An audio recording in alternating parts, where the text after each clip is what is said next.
Baik, perkenalkan nama saya Muhammad Rizky, NIM 125140197 dari Prodi Teknik Informatika, kelas praktikum algoritma struktur data RB. Nah, di sini saya akan menjelaskan dan juga mempresentasikan tugas algoritma dan struktur data pada bagian subprogram dan juga struct. Nah, di sini terdapat 3 soal, yaitu yang pertama adalah rekap nilai mahasiswa, materinya itu ada struct, fungsi, dan pass by value. Yang kedua ada pengkajian karyawan, materinya itu struct sebagai parameter, terus ada fungsi return struct, sama ada prosedur. Nah, yang ketiga itu adalah sistem kasir pembelian, materinya itu struct array, terus ada fungsi, terus ada prosedur, dan juga kita ada akumulasi dari si total dari pembelian gitu, total dari sistem pembeliannya. Nah, di sini kita hanya menggunakan passing by value. Kenapa? Karena di syarat tugasnya kita tidak memasukkan konsep passing by reference. Nah, masuk ke tugas yang pertama itu ialah si rekap nilai mahasiswa. Nah, di sini kita membuat program untuk merekap nilai akhir 5 mahasiswa. Nah, di sini kita pakai array. Nah, programnya itu menggunakan struct untuk menyimpan data dan juga subprogram untuk semua perhitungannya. Nah, di sini struct mahasiswanya itu adalah ini, struct mahasiswa. Jadi struct itu adalah kayak sekumpulan struktur data yang digunakan untuk mengelompokkan beberapa variabel. Bukan sekumpulan, maksudnya struktur data yang digunakan untuk mengelompokkan beberapa variabel. Nah, di situ di dalam struct ini ada string name atau string nama, terus ada float nilai tugas, float nilai UTS, dan float nilai UAS. Nah, subprogram kita buat itu adalah float hitung nilai akhir nih. Terus ada float tugas, float UTS, float UAS. Nah, ini nilai akhirnya akumulasinya itu adalah tugasnya dikali 30%, ditambah UTS-nya dikali 30%, dan seterusnya. Nah, terus ada string grade-nya. Nah, ketika tugasnya ini misalnya di atas 85, apakah dia adalah A, apakah dia B, apakah dia C, seperti itu. Jadi kalau misalnya di atas 85 ataupun 85 nilainya, maka otomatis nilainya adalah A. Seperti itu. Ini ketentuannya, input data 5 mahasiswa, NIM, nama, tugas, nilai UTS, dan nilai UAS. Jadi kita menggunakan looping ya, konsep looping. Nah, terus ada simpan setiap mahasiswa ke dalam array of struct mahasiswa. Jadi simpan setiap variabel si mahasiswa ini ke array of struct mahasiswa. Terus kita panggil. Nah, kita panggil hitung nilai akhirnya dan get grade-nya. Nah, terus tampilkan hasilnya dalam bentuk tabel. Jadi nanti kita buat tabel, terus nanti kayak ada nama mahasiswa, ini mahasiswanya, namanya, terus nilai akhirnya sesuai sama grade-nya gitu. Jadi langsung grade-nya gitu. Nah, terus boleh dihitung langsung ya. Oke. Nah, ini adalah template kode programnya. Oke, saya sudah buat template kode programnya. Di sini kok template kode programnya cukup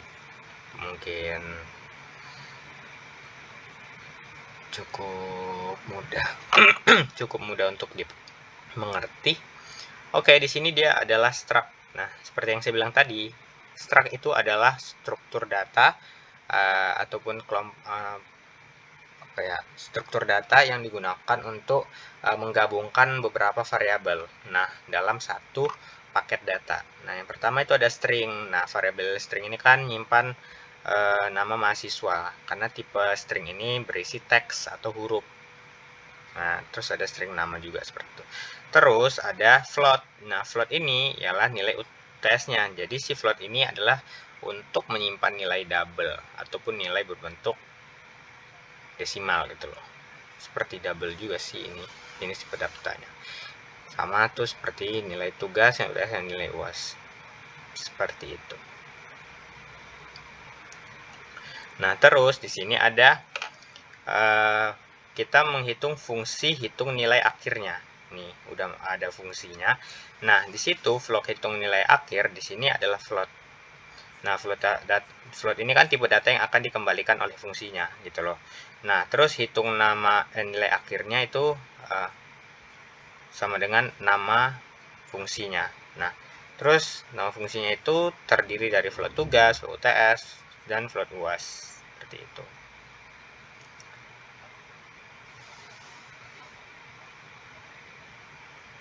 Oke, lanjut kita ke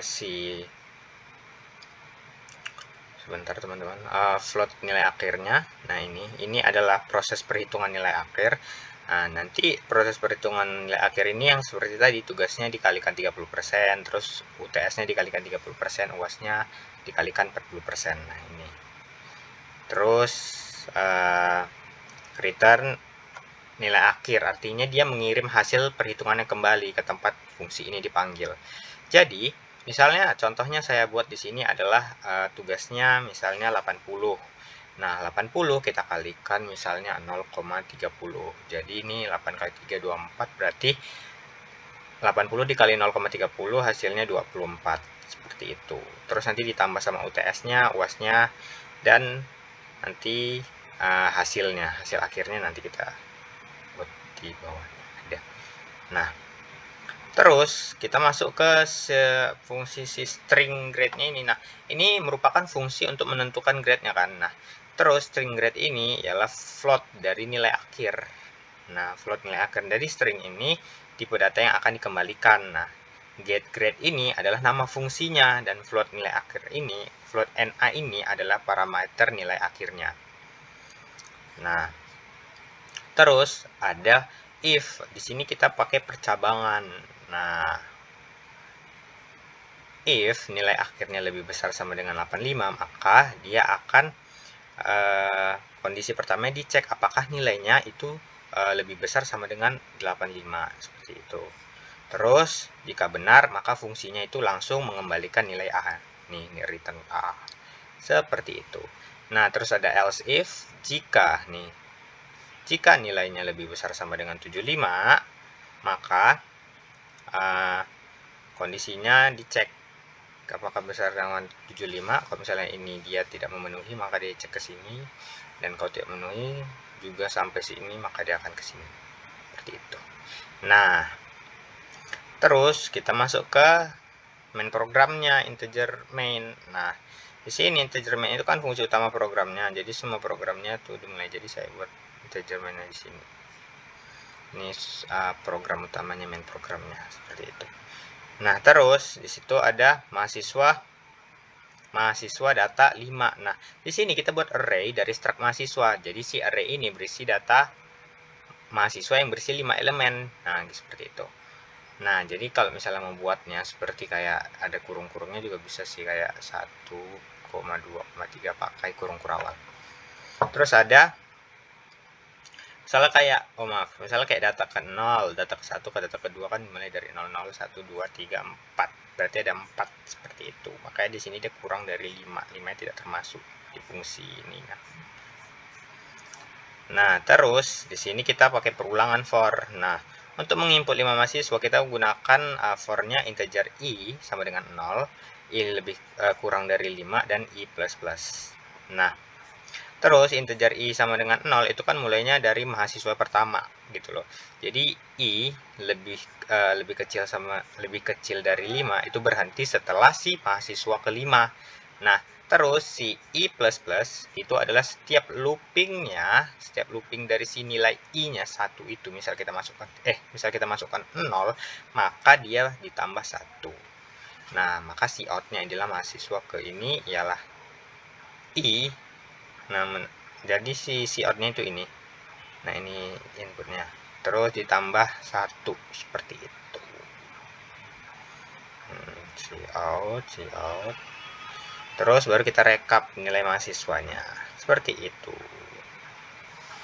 Nah, ini kan kita rekap, berarti kita pakai si output table, ya kan? Nah, rekap. Jadi ini ya kayak nampilin judul tabelnya. Terus di sini ada backslash t. Nah, backslash t itu kayak kita gunain untuk buat jarak antar tabelnya. Nah, terus perhitungannya itu misalnya perhitungannya itu kita pakai perulangan I sama dengan 0, maka I lebih kecil dari 5, I plus plus. Nah, di situ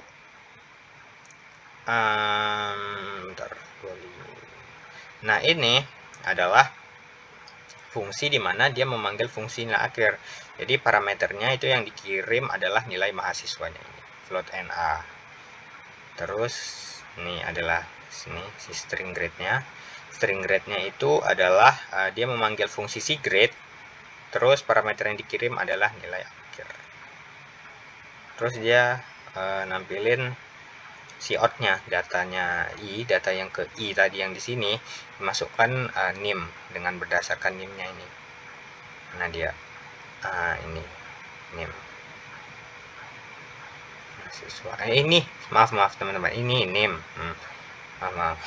Terus nama, baru ini backslash-nya untuk apa? Baru itu ini adalah grade-nya atau kayak hasilnya. Nah baru maka kita coba run ya teman-teman. Nah, masukkan misalnya 1, kita buat aja NIM-nya 1 ya, soalnya banyak banget nanti. Namanya misalnya A. Ya tugasnya kita buat 90.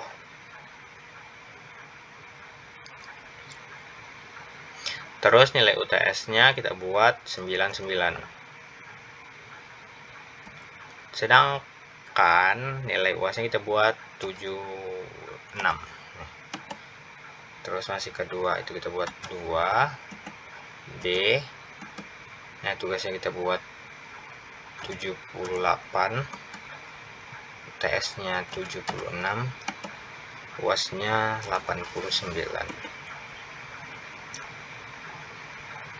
Terus ada mahasiswa yang ketiga, misalnya kita buat 3. Si C, mahasiswanya C namanya, ya tugasnya 90.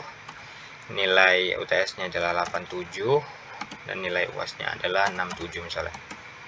Terus mahasiswa keempat itu kita buat sini adalah si 4 NIM-nya, terus si D kita buat misalnya nilai tugasnya adalah 20, 90 TS-nya, UAS-nya 100. Terus mahasiswa kelima kita buat 0, 5. Terus E, kita buat namanya E. Nilai tugasnya kita buat 0. Nilai UTS-nya 100. Nilai UAS-nya 98. Nah, maka ini kalkulasinya, maka si A itu mendapatkan nilai 87,1. Nah, grade-nya itu A dari si perhitungan si ini nih. Nah, ini. Begitu seterusnya. Ketika dia 87, kan dia lebih besar sama dengan 85. Maka dia mengambilkan nilai si A. Maka dia hasilnya adalah si A, return A. Seperti itu. Nah, begitupun si B 81. Kenapa dia 81? Karena dia lebih besar dari 75 seperti itu, tapi dia tidak sampai ke 85. Oke, kita masuk ke yang kedua, ialah ini pengkajian karyawan. Di sini kita membuat program C++-nya, kita menghitung dan juga mencetak slip gaji satu karyawan. Jadi si programnya ini memanfaatkan struct sebagai parameter fungsinya dan juga sebagai nilai tambahannya, teman-teman. Nah, subprogram yang kita buat itu adalah fungsi tanpa parameter. Ini adalah karyawan, input karyawan. Terus itu double hitung tunjangan karyawan K. Ini K, kita buat K itunya. Kita misalkan. Terus struct-nya itu sebagai parameter, manajernya mendapat 20%, staffnya 10%, dan internnya 5%. Nah, terus ada double hitung lembur, itu karyawan K. Upah lembur, ini adalah rumusnya, upah lembur itu sama dengan jam lemburnya kita gali sama gaji pokoknya dibagi sama 160. Terus di sini ada void, cetak slip, karyawan K, double tunjangan, dan juga double, ini adalah variabel dengan tipe datanya. Prosedurnya cetak slip gaji lengkap. Nah, ketentuannya kita gunakan fungsi input karyawan untuk membaca data hasil fungsi yang disimpan ke variabel struct. Terus semua kalkulasi dari tunjangan dan lemburnya ini kita lakukan oleh fungsi. Jadi masing-masing yang menerima struct itu sebagai parameternya. Terus proses cetak slip menerima struct karyawan ditambah 2 nilai double parameter. Terus gaji totalnya itu gaji pokok ditambah tunjangan ditambah lembur, dan juga dia nggak boleh dihitung apapun langsung di dalam ininya, fungsi mainnya. Nah, ini dia contoh template kode programnya. Ini adalah contoh kodenya.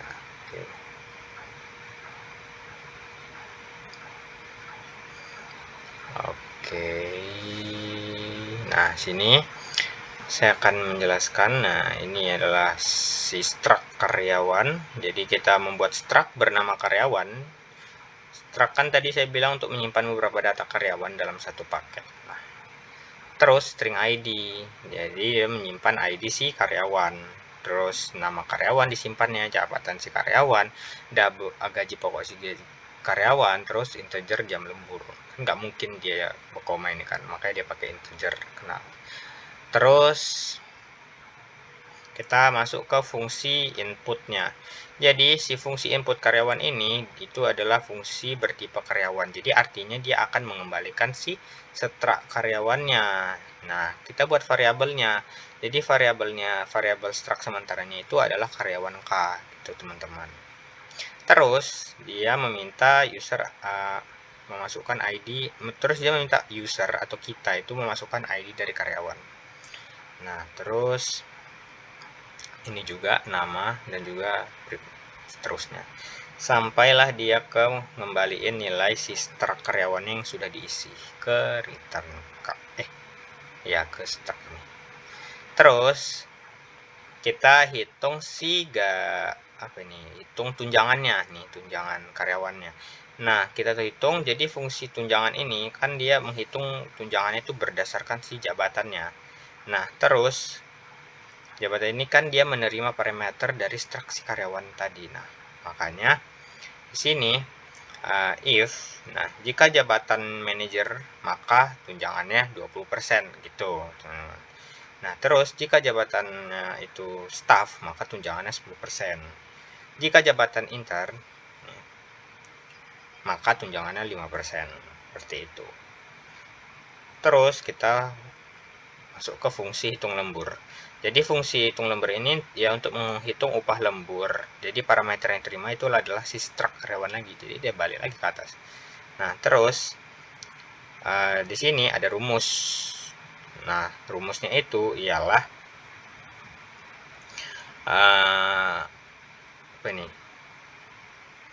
rumus lembur dari soalnya itu adalah lembur sama dengan jam lembur dikali gaji pokok dibagi 160. Seperti itu. Barulah kita masuk ke void. Ini adalah prosedur cetaknya. Jadi prosedur cetak slip itu artinya void itu kan nggak ngembaliin nilai, terus fungsinya itu cuma nampilin outputnya aja. Maka di sini dia void cetak slip karyawan K, double tunjangan dan juga lembur yang sudah kita masukkan tadi. Terus double total di sini adalah rumusnya. Jadi gaji karyawannya itu gaji pokoknya ditambah tunjangan ditambah lembur. Nah, baru kita masukkanlah si outnya, si out slip gaji karyawan. Nah, seperti itu. Kita tampilkan itu slip gaji karyawan sampai namanya, jabatannya, gaji pokoknya kita masukkan si gaji pokok ini adalah hasil dari sini. Nih.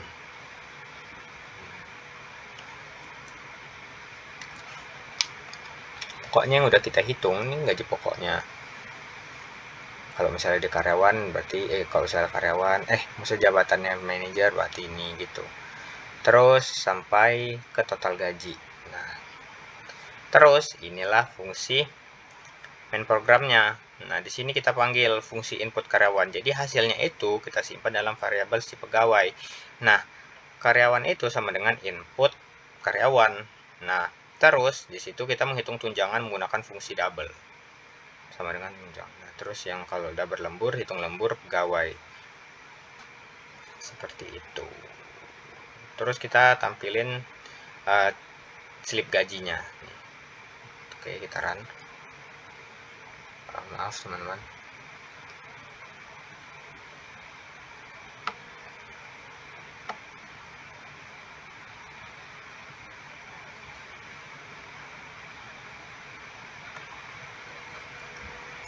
Salah.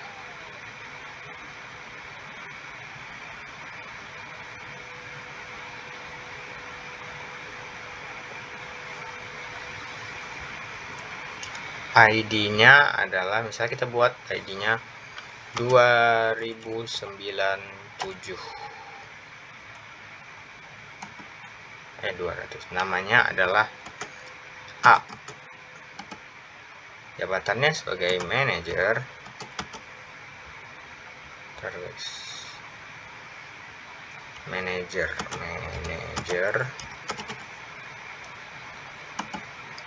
Di pokoknya misalnya 2 juta.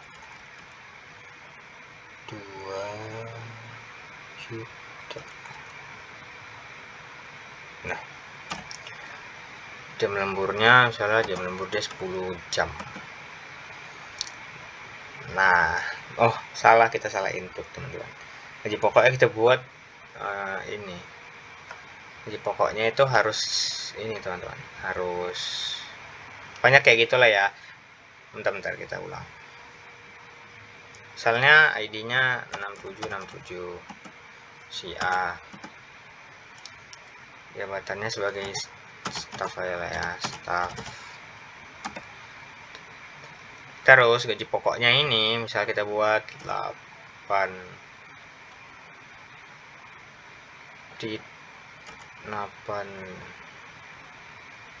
juta, sabar guys.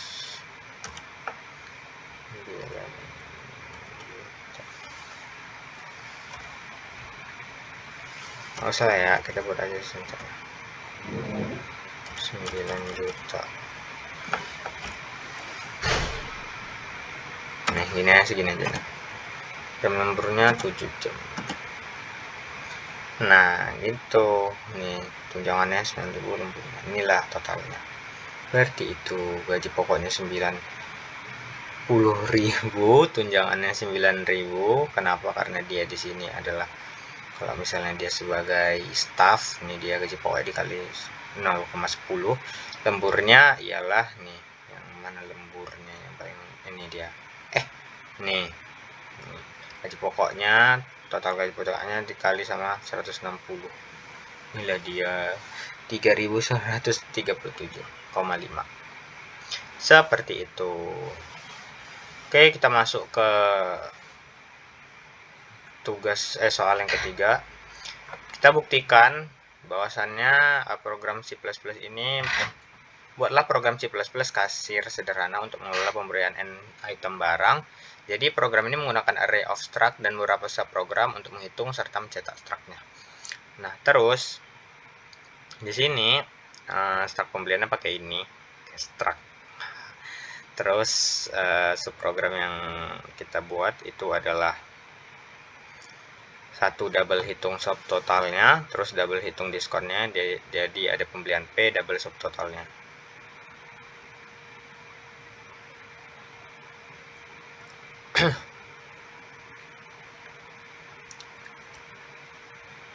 Terus di sini ada double hitung total. Jadi dalamnya itu ada double subtotalnya, juga ada double diskonnya.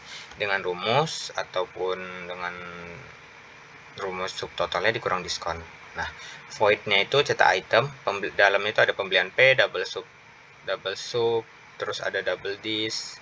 Ini ada double diskon. Nah, terus ada double total. Contoh outputnya itu nanti kayak gini. Coba kita lihat tadi yang kedua. Benar nggak ya? Oh ya, benar kok. Yang ini? Oh ya, benar. Oh iya, salah tadi. Saya masukin yang mau pakai titik. Oke. Nah, terus ini adalah contoh template kode programnya, dan ini adalah kode yang sudah selesai. Seperti ini. Oke, sini saya akan menjelaskan dengan struct pembeliannya. Jadi struct ini gunakan untuk menyimpan data dalam satu. Jadi kodenya menyimpan kode barang, kode nama barang, terus harga barang, terus jumlah barang yang dibeli gitu. Terus yang pertama kita hitung si subtotalnya. Jadi si fungsinya ini menghitung subtotal harga barang. Jadi parameter yang diterima adalah struct pembelian. Nah, parameter yang diterima adalah struct pembelian, teman-teman. Nah, terus return tipe double ini karena hasilnya angka. Terus ada bentar, teman-teman. Double hitung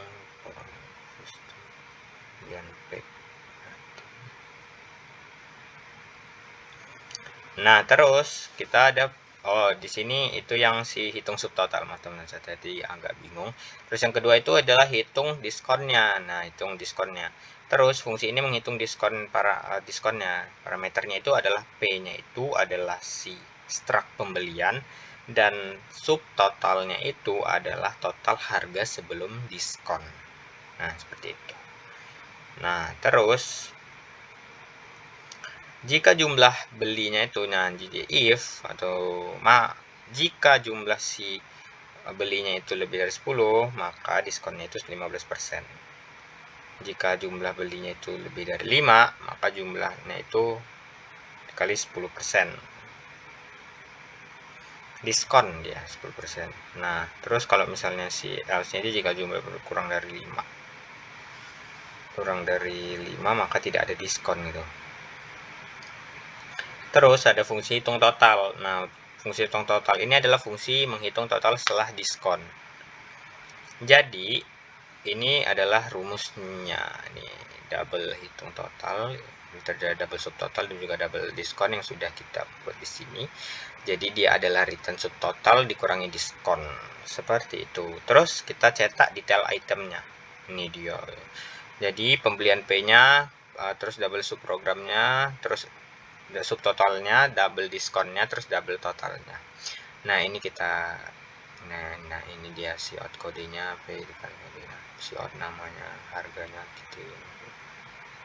Terus setelah kita buat seperti ini, kita buat apa sih namanya, main programnya kita buat di sini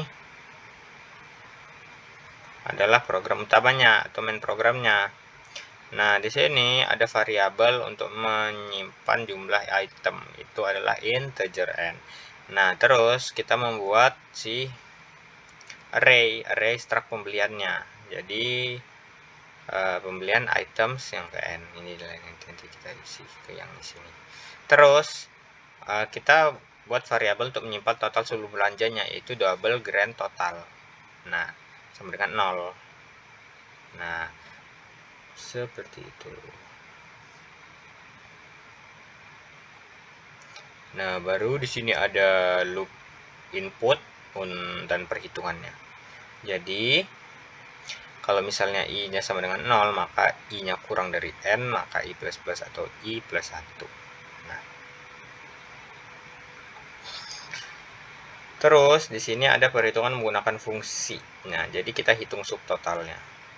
Nah, itu kan hitung subtotal, terus kita hitung diskon, terus hitung total, terus ada kita tambahkan ke grand totalnya yang tadi, baru kita cek detail itemnya, barulah kita tampilkan grand totalnya yang ini. Jadi grand total itu kita nampilkan total semua pembeliannya seperti itu. Maka kita buat ini. Oke, jumlah itemnya 6. Maaf teman-teman, kita buat 6, terus kodenya 8989, namanya enggak usah, barangnya adalah gelas, harganya adalah 8.000,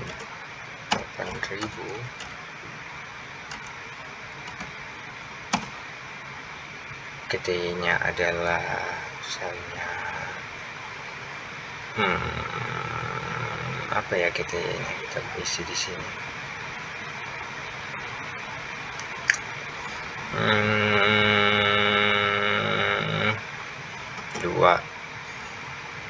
jumlah belinya 2 ya, berarti 16. Nah, totalnya jadi 16. Oke, seperti itu. Ini kode yang kedua nanti. Itu kodenya.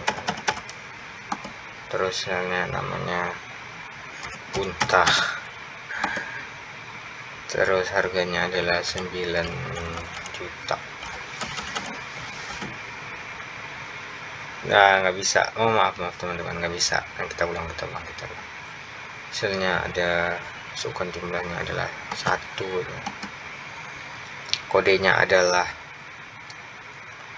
6565. Terus nama barang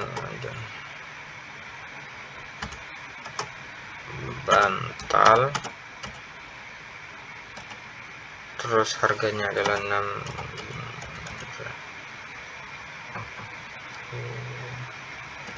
Saya 100.000.